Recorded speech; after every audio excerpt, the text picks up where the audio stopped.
का वर्ड है गो, और गो माने जाना होता, आना तो हो ही नहीं सकता।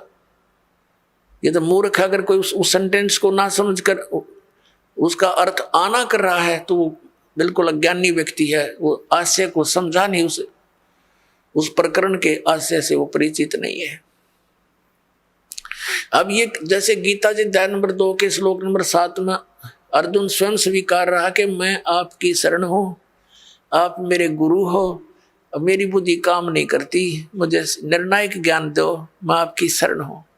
अब यहाँ फिर नो कहो है कि मेरी शरण में आ जाओ, उसकी शरण तो पहले कह रहा है मैं तो तेरी शरण खड़ा हूं, और सब धर्मों के कर्मों को मुझ में छोड़कर मेरी ये शरण में आ जा। अकल देखो इनकी, इन्हें बहुत सी जगह ऐसे अनर्थ कर रखे जहां ये समझ नहीं सके।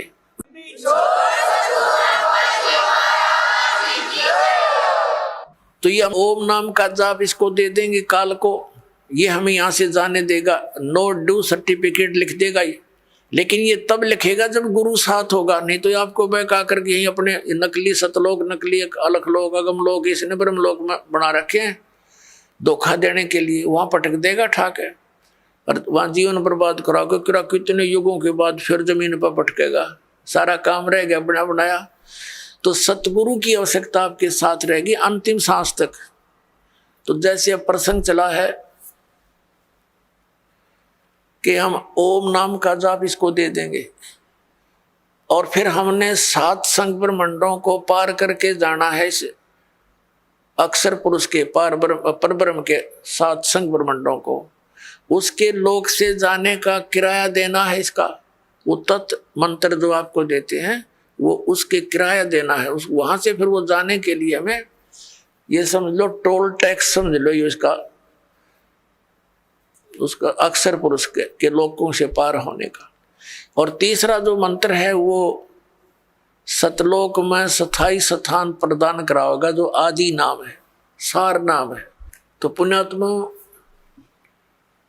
गीता जी अध्याय नंबर 8 के श्लोक नंबर 8, 9, 10 में गीता ज्ञान दाता कहता है कि उस परम अक्षर ब्रह्म की साधना करेगा तो उसको प्राप्त होगा।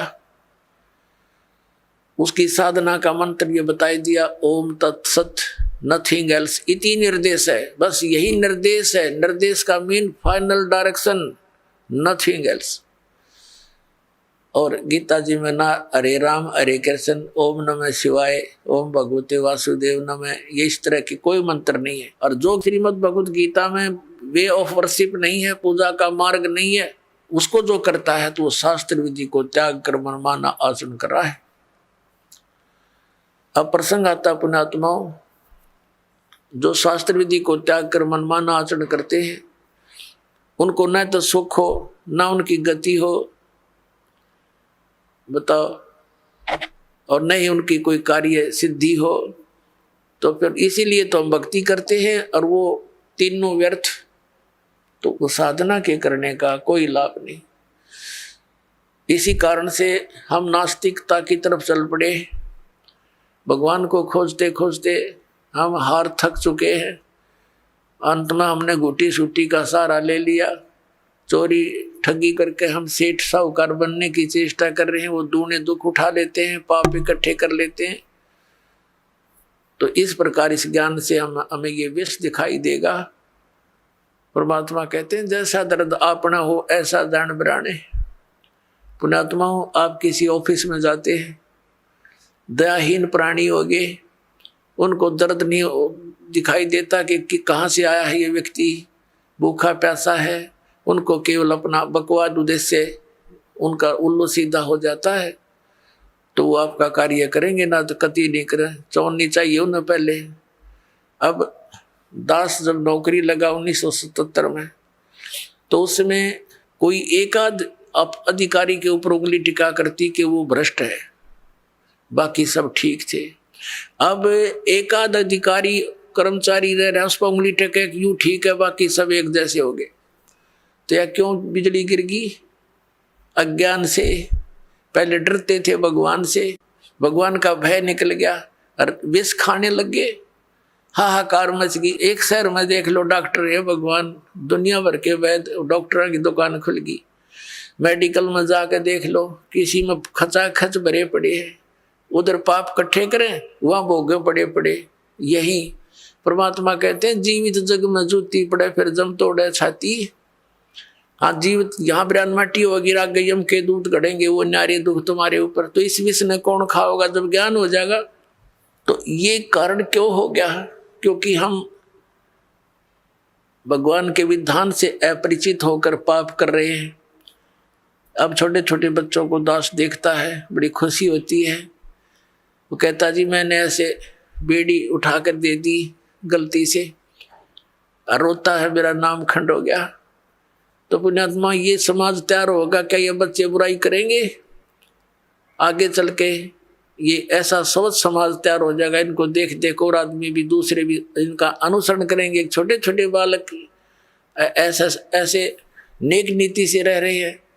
एक छोटा सा बच्चा, उसको 100 का नोट मिल गया, गली में पड़ा था, आते उसने अपनी माँ को दिया कि वहाँ पड़ा था।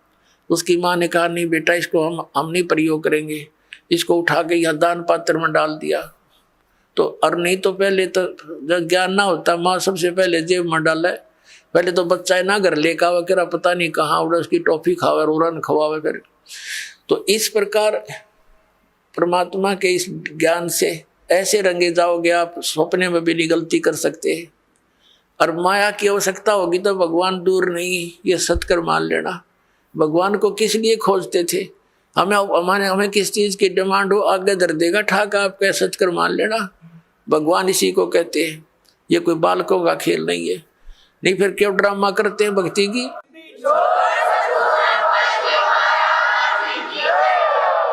ये वो समृद्ध शक्ति है, एक वचन में सब कुछ कर सकता है आपके लिए, लेकिन उसके कराने योग्य आपने बनना पड़ेगा। कहते हैं सतगुरु के दरबार में कमी काहे की ना, और अंसा मौज नहीं पा रहा तेरी चूक चाकरी में। तो अगर इस सच्चे दरबार में किसी चीज की कमी नहीं है और आपके ऊपर मेहर नहीं हो रही है, तो आपकी कोई चाकरी में, आपकी सेवा और शुश्रूषा में कोई त्रुटि है, उसको ठीक कर, तुरंत बिजली आ जाएगी। करंट आने के लिए, बिजली पावर आने के लिए हमने उस योग्य बनना पड़ता है, गुड कंडक्टर। तो बिजली आई सारे काम होंगे फिर तो जो उसके गुण हैं। तो उस बिजली को आने के योग्य बनाओ, और इसी तरीके से बनोगे आप, इस ज्ञान से, इस भक्ति से समर्पित हो जाओगे।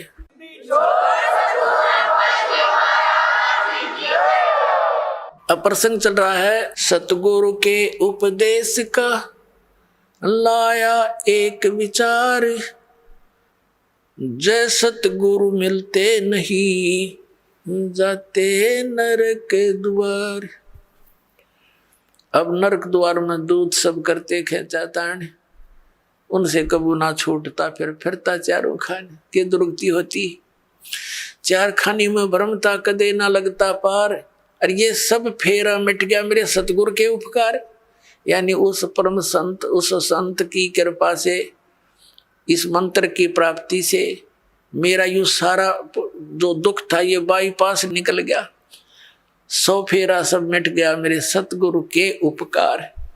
फिर क्या बताते हैं, 7 समुद्र की मसीह करूं और लेखनी करूं बन राय, धरती का कागज करूं गुरु गुण लिखो न जाए। होय होय। अब बता के गुण लिखेंगे इस परम पिता परमात्मा का। इतने कष्टों से हमें निकाल दिया, एक कुत्ते का जीवन लिखने लगो, एक मक्के के दुख है उसके ऊपर। गर्मियों सर्दियों के दिन, सर्दी का मौसम, गली में पड़ा है, पहले वो कोठी में रहता था एसी रूम में बिना भक्ति के, देख कहाँ बना उसका प्लेटफार्म। फिर गली में बैठा है, सह परिवार लेटा है, कुतिया कुत्ते बनकर, ऊपर से वर्षा हो रही है, ठिठुर रहा है, आता जाता उसका लठ मार देता है, और फिर वो भूखा उठता सवेरे, किसी के द्वार की तरफ भागता है। तो वहाँ सुबह सुबह कौन उसके लिए वहाँ परोठे तैयार कर रखा है, वो डंडा मारेंगे चल। वो फिर दूसरे घर में घुसता है, तीसरे मनमान रसोई में पहुँच जा, क्यों भूख लग रही है, तो उसका लागे कड़ में लठ, फिर ट्या ट्या करता हुआ फिर कहाँ पहुँचेगा, कुरडियाँ पर गंध खाने के लिए जाएगा वो। पुणात्मा ये तो एक दिन की का प्रोसेस है कुत्ते का।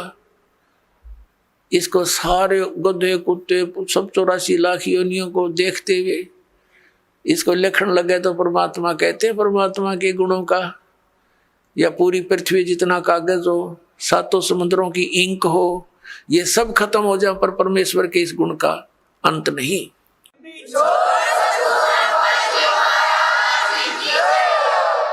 अब पुण्यात्मा परमात्मा बताते हैं गुरु गोविंद कर जानियो रहियो शब्द समाए, मिले जब दंडवत बंदगी नहीं तो पल पल ध्यान लगावे।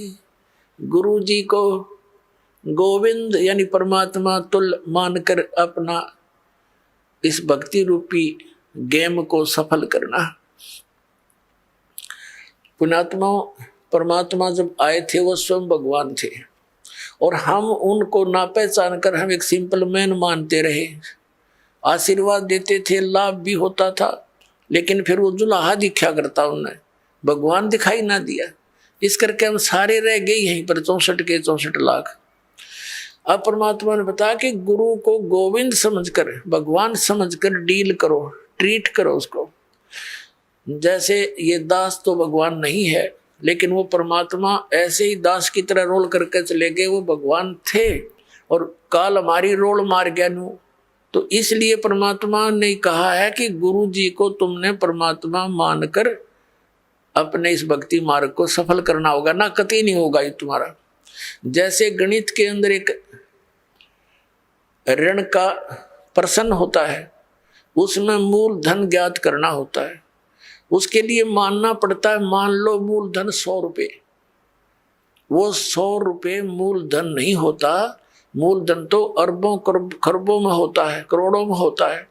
वो मूल धन अरबों करोड़ों वाला प्राप्त करने के लिए हमने 100 रुपये मूल धन मानना पड़ेगा। ये मजबूरी समझ लो, ये जरूरी समझो, इसके बिना वो मिल नहीं सकता। हमने जिस मूल धन की हम खोज कर रहे हैं और वो नहीं मिला तो हम फेल हो गए, नंबर 0 हमारे। तो गुरु जी को आप जी ने ये समझना पड़ेगा कि भगवान ही बैठे। जैसे हम परमात्मा के पास जाएंगे तो हम कैसे डील करेंगे उनको, जैसा इस दास को करोगे ये आपका स्वभाव बनेगा, यही भाव बना रहेगा। तो इस भाव और स्वभाव को हमने यही चेंज करके जाना पड़ेगा उसके दरबार में। और वहां जाकर फिर मन में 2 सटपट रहेगी तो फिर पटक देंगे उल्टे ठाके। वहां तो छालनी में छाने जाओगे पुण्यात्मा, उड़ा कोई किसी की गवाही की जरूरत को नहीं। तो इसलिए हमने परमात्मा बताते हैं गुरु गोविंद कर जानियो रहियो शब्द समाए, यानी जो मंत्र दे दिया उसका जाप करते रहना। और मिले गुरु जी जब दंडवत बंदगी प्रणाम करे, और बाद में नहीं तो पल पल ध्यान लगावे, यानी उनकी याद रखे इन गुणों को। हे भगवान, जब आपको पुण्यात्मा अमिताभ बालक को, छोटे से बच्चे को 2 साल का, कोई 3 वर्ष का, यानी जिस दिन नाम मिला उसी दिन से आपकी ये भक्ति मार्ग में आयु काउंट होती है। कोई 4 वर्ष का, कोई 5 वर्ष का, कोई 10 वर्ष का, तो बच्चे ही गिने जाते हैं। जब आप थोड़े से मैच्योर हो जाओगे तो फिर देखना आपकी स्थिति थी, आप रोया करोगे बैठ कर, भगवान जुल्म हो गया था, मनुष्य जीवन इतना अनमोल था, कौड़ी बदले जा था। और फिर इस दास की आपको उपयोगिता का पता चलेगा। तो इसलिए परमात्मा कहते हैं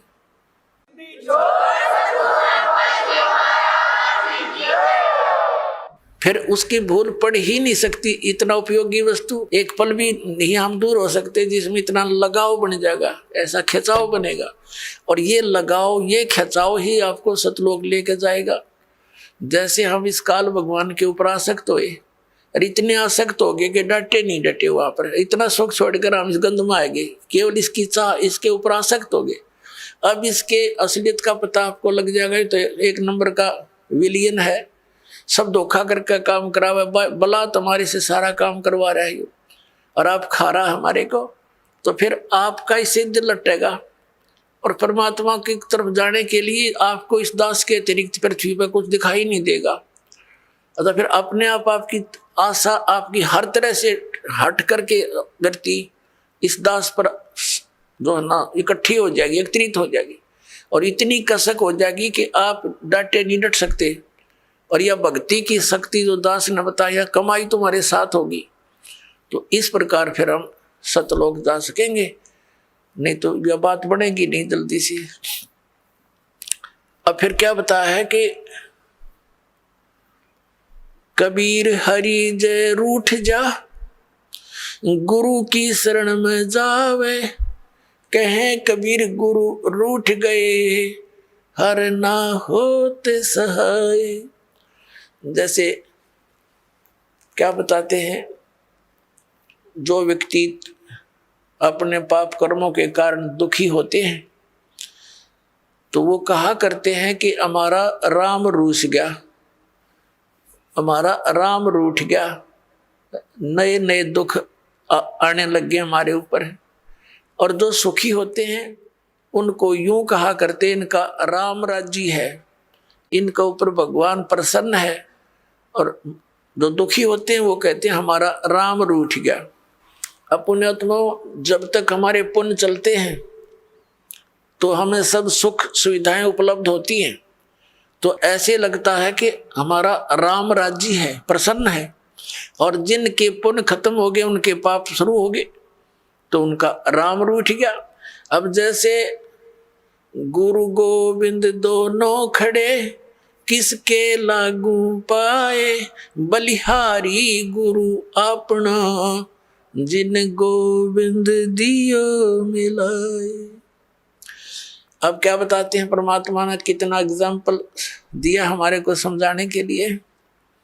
कैसा उदाहरण दिया है कि जैसे आप कहीं खेतों में एकांत स्थान पर या कहीं पर मजदूरी कर रहे हो, कोई कार्य कर रहे हो, मटका भर ले गए पानी का घड़ा घट, और जब तक उसमें जल है तो नो प्रॉब्लम, प्यास लगी घट घट पिया, फिर काम लाएंगे। और जब वो घट यानी घड़े में पानी खत्म हो गया, जल खत्म हो गया, तो समस्या ही उत्पन्न हुई। तो फिर वो राम रूठ गया। जब तक उसमें जल था तो राम राज्य था, सुविधा सारी थी, प्रॉब्लम थी नहीं। अब वो जल खत्म हुआ तो राम रूठ गया। अब वो राम मिला कहाँ? हैंडपंप में, हैंडपंप में मिला वो जल, तो वहां गए, हैंडपंप के नीचे रखा मटका, फिर करी उसकी पूजा सेवा और भर लाए, फिर सुखी हो गए। तो जिनके ऊपर अब पापों के दौर चल पड़े, उनके पुण्य समाप्त हो चुके, और सुख होगा पुण्य बढ़ने से, पुण्य प्राप्त होने से।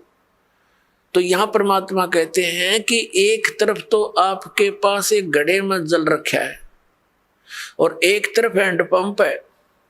जल तो समझो परमात्मा है घड़े में, और हैंडपंप गुरु जी है। अब कौन से को सिलेक्ट करोगे तुम? हैंडपंप को, हैंडपंप में तो कितना पानी निकाले, और मटका में जो जल है वो तो थोड़ी सी दिन, एक दिन भी पूरा ना निकाला मन पूरे परिवार का। तो यहां परमात्मा कहते हैं गुरु गोविंद दोनों खड़े, और किसके लागू पाए, बलिहारी गुरु अपना, जिन्हें गोविंद दिया मिलाए। हैंडपंप बिना जल नहीं मिला। कबीर हरि जय रूठ जा, गुरु की शरण में जावे, कहें कबीर गुरु रूठ गए तो हरि ना होत सहाय। जैसे हैंडपंप खराब कर दिया आपने, उसकी केयर टेक करी नहीं, तो फिर जल कैसे मिलेगा? अब गुरु रूठ गया तो भगवान साथ नहीं देगा बिल्कुल भी। परमात्मा कहते मम संत मुझे जान मेरा ही स्वरूपम, मेरे संत को मुझे ही जान लेना, तब मैं तेरे निकट आऊंगा। नहीं तो परमात्मा ये सोचते हैं जैसे जैसा व्यवहार आप इस दास के साथ करते हो और जो सोच इस दास के प्रति रखते हो, तो परमात्मा ये वो करते हैं, निरीक्षण करते हैं, जांच करते हैं कि यदि इस दास के स्थान पर वो मालिक विराजमान होते तो आप जी ऐसा ही व्यवहार करते, क्योंकि परमात्मा एक धारणक रूप में रहा करते, ऐसी क्रिया करते थे जैसे आप जी करते हो। और वो शूद्र वर्ण में, जैसे महर्षि रामानंद पंडित जी बड़े विद्वान माने जाते थे, और परमात्मा उनको इस काल के जाल से निकालना चाहते थे। 5 वर्ष के बालक रूप में परमात्मा अपनी लीला में शरीर दिखा रहे थे। रामानंद जी का एक शिष्य था, उस शिष्य को परमात्मा ने एक प्रश्न किया था कि तुम विष्णु जी को सर्वेश्वर बताते हो, इनका तो जन्म मृत्यु होता है, पुराणों में ऐसा लिखा है। जिस बात से क्षुब्ध होकर के उस रामानंद जी के शिष्य ने परमेश्वर कबीर जी से कहा था, क्या तूने दीक्षा ले रखी है, तूने पुराणों का ज्ञान कहाँ से हुआ? परमात्मा ने कहा कबीर जी ने कि मैंने दीक्षा ले रखी है, गुरु बना रखा है, जो तेरा गुरु जी है वही मेरा गुरु जी है। उस समय केवल ब्राह्मणों को दीक्षा देते थे, उन्हीं को भक्ति का अधिकारी मानते थे, अन्य को तो टोटके टाटके बता कर उन महाराज जी रखा करते थे और कथा सुना सुना कर उनसे चंदा अपना वो लेते थे दान। इस बात से अक्षुब्ध होकर के तूने एक शूद्र होकर मेरे गुरु जी की बेइज्जती कर दी है, एक पंडित को अपना गुरु बताया है। रामानंद जी से कंप्लेंट की गई, कबीर परमात्मा को वहां बुला लिया गया। बहुत से श्रोता वहां विराजमान थे। रामानंद जी ने पहले तो प्रश्न उत्तर किए, तू कौन है, तेरा क्या नाम है? परमात्मा ने कहा था, सुन रामानंद, राम मैं, हम बावन नरसिंह। और फिर कहा था, ए स्वामी सृष्टा में सृष्टि हमारे तीर, दास गरीब अदर बसु मेरा मैं अवगत सत कबीर। रामानंद जी से कहा था कि ए रामानंद जी, मैं सारी सृष्टि का रचनहार हूँ और ऊपर सतलोक में रहता हूँ, मैं पूर्ण परमात्मा हूँ। इस बात से दुख मान गया रामानंद जी, बहुत सी गाली गलौज किया परमात्मा के प्रति कि तू नीच जात का है, छोटी जाति ऊंचा मुंह बातें करता है, तो कुजात है, तेरे माँ का पता ना पिता का पता, पता नहीं कहाँ मिला था। इस तरह की ऊंची मंदी बातें कही और परमात्मा खुश होकर खड़े रहे, जैसे एक सुयोग्य शिष्य ने अपने गुरु जी के सामने चाहे वो कुछ भी बोले, वो कोई ऑब्जेक्शन, कोई दोष मन में नहीं आना चाहिए, ये रिहर्सल हमें बता कर गए थे परमात्मा। रामानंद जी गाली दे रहे हैं और परमात्मा खुश होकर खड़े कि आप जो कहो सिर उधारिए, लेकिन मैं हूँ वही जो आपको दास ने बताया, मैं परमात्मा हूँ। रामानंद जी का नहीं यकीन हुआ, वो बीच में पूजा करने लग गया कि रुक जा थोड़ी देर, बीच में पर्दा लगा दिया कि मैं शूद्रों के दर्शन भी नहीं करता, ये दिखाने के लिए। और झोपड़ी के अंदर बैठकर एक पूजा करने लगा, जैसे भगवान विष्णु की काल्पनिक मूर्ति बनाई। ये शालिग्राम की पूजा ऐसे करते थे जैसे विष्णु जी की मूर्ति को, श्री कृष्ण की मूर्ति को नवाते गंगा जल से, फिर उनको साफ कपड़े पहनाते, छोटे छोटे कपड़े बनवा रखे होते। तो ऐसे वो कल्पना से कर रहा था, कोई ओरिजिनल वस्तु नहीं थी अंदर। और वो क्या करते हैं कि सब कपड़ों को उतार कर भगवान के सब नवा धोवा के फिर धोती बांध देते हैं, कुर्ता बना देते हैं, तिलक लगा देते हैं, मुकुट रखते हैं और साथ में कंठी की माला भी, एक कंठी भी डालते हैं, जो वैष्णव साधुओं की पहचान होती है। तुलसी के एक मनिये की एक ही मन का होता डोरी में। अब मुकुट रख दिया, उस दिन माला डालनी भूल गए रामानंद जी। और रामानंद जी ने सोची आज तो बात बिगड़ गई भाई, माला डालनी भूल गए, लेकिन उस दिन जो कर्म कांड के अंदर मुकुट रख दिया तो मुकुट उतारा नहीं जा सकता, पूरा पूजा खंडित मानी जाती है उस कर्म कांड के अंदर। और यदि पूरा श्रृंगार नहीं हुआ, कंठी नहीं डली, तो भी पूजा खंडित, इनकम्प्लीट रह गई।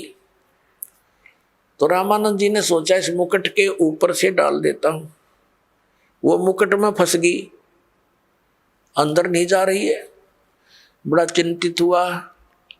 पुण्यात्मा भगत ही होते हैं, ठीक है, बस डले ढो रहे हैं, लेकिन भक्ति के लक्षण उनमें विद्यमान रहते हैं। बहुत दुखी हो गया रामानंद, हे भगवान आज मेरे से एक ही गलती बन गई, इतने जीवन में 104 वर्ष का हो गया, 16 वर्ष की आयु में लगा था आपके चरणों में, आज तक ऐसी भूल नहीं बनी थी। हे परमात्मा कोई गलती हो तो माफ करना। बाहर खड़े भगवान कबीर साहब बोलते हैं कि स्वामी जी इस माला की गांठ खोल लो या गुंडी खोल के और फिर गले में डाल दो, मुकुट उतारना नहीं पड़ेगा आपको। अपनात्माओं, एक छोटा सा बालक और शूद्र वर्ण में जुलाहे जाति में, और जिन जुलाहों को शूद्रों को वो ब्राह्मण लोग छूने भी नहीं देते थे, अपने शरीर से दूर 10 कदम दूर रखते थे। अब इसको ब्राह्मण कहते हैं। ब्राह्मण सो जो ब्रह्म पहचान है, जो भगवान को पहचान ले वो ब्राह्मण है, ना तो सूखे डले डोहे प्राणी। अब जब रामानंद ब्राह्मण ने देखा कि ये कबीर, ये तो परमात्मा खड़े हैं जिसने मेरे मन की बात बता दी, मैं तो कोई कल्पना कर रहा था, मन में सोच ही रहा था, मेरे मन की बात बता दी। अब वो पर्दा दिया फेंक, और सामने हजारों की संख्या में ब्राह्मण दर्शक बैठे कि आज कबीर की पिटाई होगी और रामानंद जी कहेगा कि मैंने इसको दीक्षा नहीं दी, ये झूठ बोलता है। रामानंद जी ने देखा बाहर के पूरा ब्राह्मण वर्ग समाज खड़ा है और उधर एक भगवान खड़ा है शूद्र रूप में। तो कहते परमात्मा कहते हैं वक्त पड़े सौदा करे और बाढ़ में जाओ युग थोथा ज्ञान। उसी समय उस बालक की को ऐसे अपने सीने से लगा दिया परमात्मा को रामानंद जी ने। बोलो सतगुरुदेव की।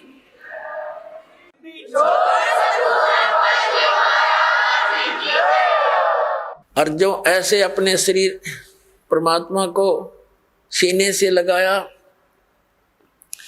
तो इतना नरम शरीर था परमात्मा का जैसे रुई रबड़ होता है, क्योंकि उनका शरीर शुक्रम अकायम असनाविरम है।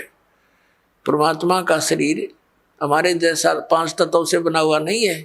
जैसे यजुर्वेद अध्याय नंबर 40 के मंत्र 8 में लिखा है, कबीर मनीषी शुक्रम अकायम असनाविरम स्वयंभू।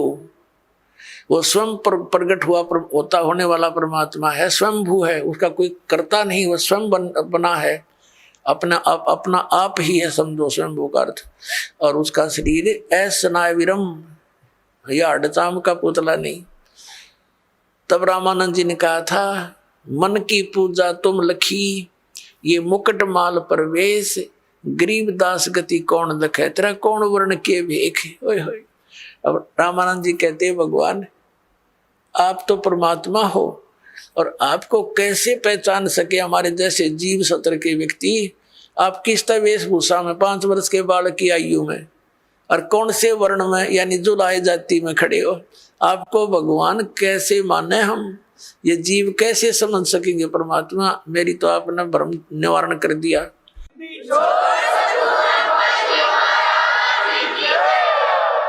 मन की पूजा तुम लखी और मुकुट माल परवेश। गरीबदास जी ने अपनी अमृतवाणी में आंखों देखा ये सब चित्रण। रामानंद जी कहने लगे, गरीबदास गति कौन लखे, तेरा कौन वर्ण के भेख है, किस वेशभूषा में और किस जाति में आप खड़े हो भगवान, आपको कैसे पहचाने। फिर परमात्मा ने कहा, स्वामी जी भक्ति करो, आप जो साधना कर रहे हो ये मोक्ष मार्ग नहीं है, इससे जन्म मरण का रोग नहीं कटेगा। प्रसंग चला था, जा सतगुरु की मैं बलिहारी जो जामन मरण मिटाई। जा सतगुरु की मैं बलिहारी जो जामन मरण मिटावे, जन्म मरण मिटा दी। तो रामानंद जी ने कहा, बच्चा मैंने तो आज तक जिससे भी ज्ञान सुना है, स्वर्ग से ऊपर कोई भगवान कोई स्थान नहीं, और श्री कृष्ण और विष्णु से ऊपर भगवान और शंकर से ऊपर मैंने भगवान नहीं सुना। अब इनकी पूजा छोड़कर मैं और की पूजा कैसे करूं, कैसे विश्वास करूं। बालक तेरे पे मैंने 104 वर्ष का वर्द हो गया। अब आप जो बताने जा रहे हो कि परमात्मा और है, क्योंकि परमेश्वर कबीर जी ने सारा कुछ बताया, आपकी गीता जी में लिखा है 18वें अध्याय के 62वें श्लोक में, 18वें अध्याय के 66वें श्लोक में आपका गीता ज्ञानदाता कहता है कि तू सर्वधर्मान परित्यज माम एकम शरणम व्रज। तो सर्व भाव से उस परमेश्वर की शरण में जा, उसी की कृपा से तू परम शांति को प्राप्त हो। अब उनको कंठस्थ याद थे, ब्राह्मण थे, वो तो सारी याद थी, पूरी गीता कंठस्थ याद थी, सब श्लोक याद थे। तो रामानंद जी ने कहा कि भगवान हम तो इसका व्रज का अर्थ उल्टा ही लगाए बैठे थे। तो परमात्मा ने कहा, अब उल्टा कर लो, क्योंकि गाड़ी को उल्टा डाल ले तो चले नहीं, गाड़ी को सीधा ही खड़ा करना पड़ेगा। अब परमात्मा ने कहा कि उसकी शरण में जाने के लिए जो साधना है वो 17वें अध्याय के 23वें श्लोक में लिखा। ये तत् और सत मेरे पास है, ये मंत्र कबीर साहब ने कहा था रामानंद जी को। ओम तो सार्वजनिक है ही। तब रामानंद जी ने कहा कि देख बच्चा, मैंने सारी उम्र खो दी इसी भक्ति में, अब कहीं मैं घर का रहूं ना घाट का। 104 वर्ष का बूढ़ा हो गया, आप साधना बताओ, कहीं प्रमाण दिखाई देता नहीं। ठीक है, ये गीता जी का मंत्र तो मैंने याद है, ओम तत्सत, लेकिन ये सब कुछ देख कर भी विश्वास नहीं हो पा रहा मुझे। तो परमात्मा कहने लगे कि हमारी बात पर जो विश्वास करेगा तो उसको हम प्रमाण भी दिखा देंगे। रामानंद जी ने कहा, देखो मैं 16 साल की उम्र से लगा था, 16 वर्ष की आयु से, और आज तक मैं यही साधना करता हूं। मैंने पूरा शरीर अपना साध रखा है, समाधिस्थ भी होता हूं। परमात्मा ने कहा, आप समाधिस्थ हो कि कहां तक पहुंचते हो समाधि में? अब वो समाधिस्थ हो गए, अभ्यास था डेली का, योग युक्त होने का, एकदम समाधिस्थ हो गए। समाधि क्या है? सपना सा होया करता है, सपना सा। एक ऐसी स्थिति आ जाती है कि वो भूल जाता है मैं कहाँ बैठा हूं, और ऊपर के जो साजबाज दिखाई देना शुरू कर देता है। तो परमात्मा उनके साथ साथ जा रहे हैं। रामानंद जी पहुंच गए, आगे त्रिकुटी पर पहुंच जाता है प्राणी। ये ओम नाम के जाप का साधक त्रिकुटी पर जाता है। वैसे भी जो अन्य साधना करते हैं वो भी जो धर्मी पुरुष होते हैं वो सीधे त्रिकुटी पर ही पहुंचते हैं। वहां से फिर 3 रास्ते बन जाते हैं।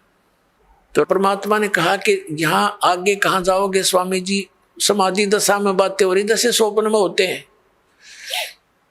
अब रामानंद जी कहता आगे मुझे पता नहीं, मैं तो यहीं तक पहुंच पाता हूं। तो परमात्मा ने कहा कि ये जो लेफ्ट साइड का रास्ता है ना, ये जाता पहले धर्मराज के दरबार में। ये पूरी न सोच ले सेक्रेटरिएट है ये पूरा। जब आपकी मृत्यु होगी तभी जा सकोगे, आगे पहले नहीं जा सकते वहां। तो वहां आपका अकाउंट होगा, आपने जिस भी देव की पूजा कर रखी है उसी के लोक में आपको भेज दिया जाएगा।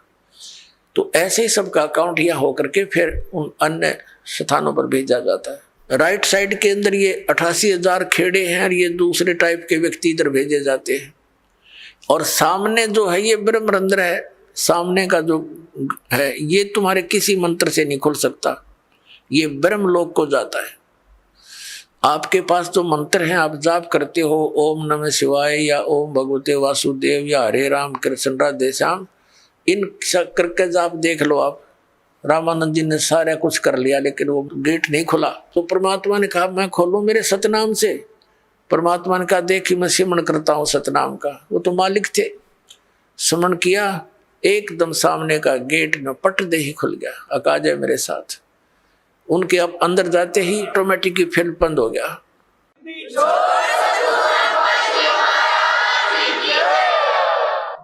ऊपर ले गए ब्रह्मलोक में, ब्रह्म दिखाया।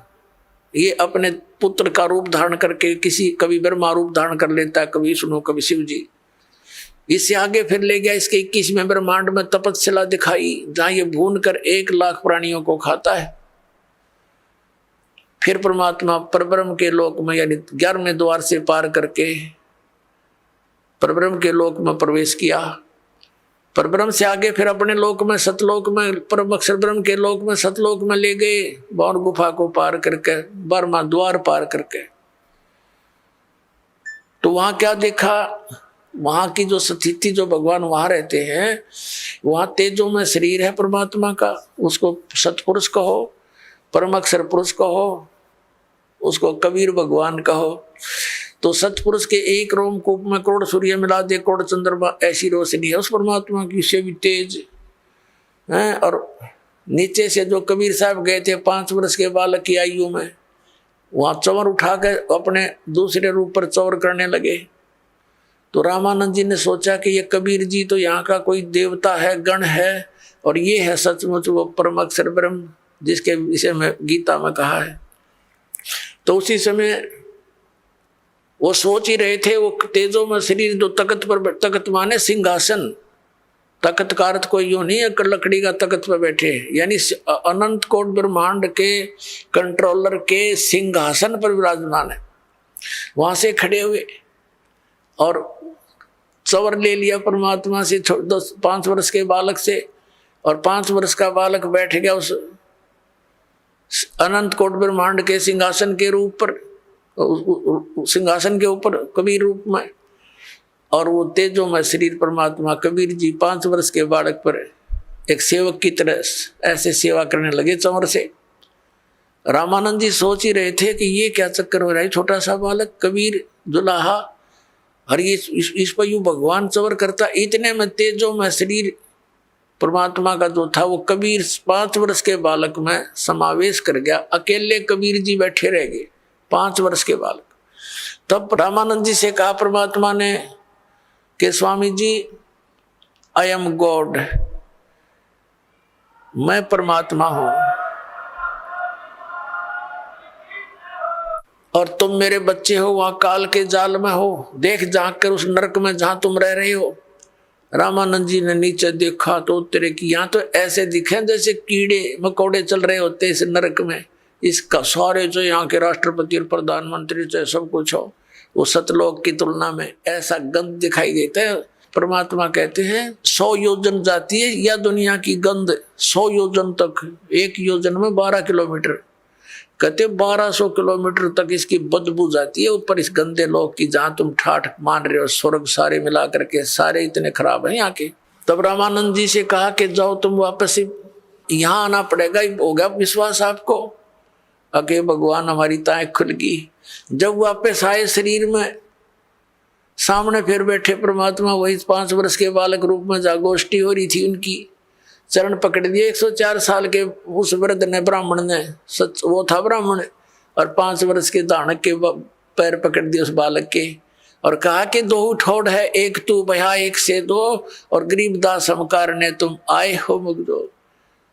तुम साहेब तुम संत हो, तुम सतगुरु तुम हंस, और गरीबदास तेरे रूप में और न दूजा अंश। तो इस प्रकार आपका जन्म मरण मिटेगा और परमात्मा प्राप्त होगा। बोलो सतगुरुदेव।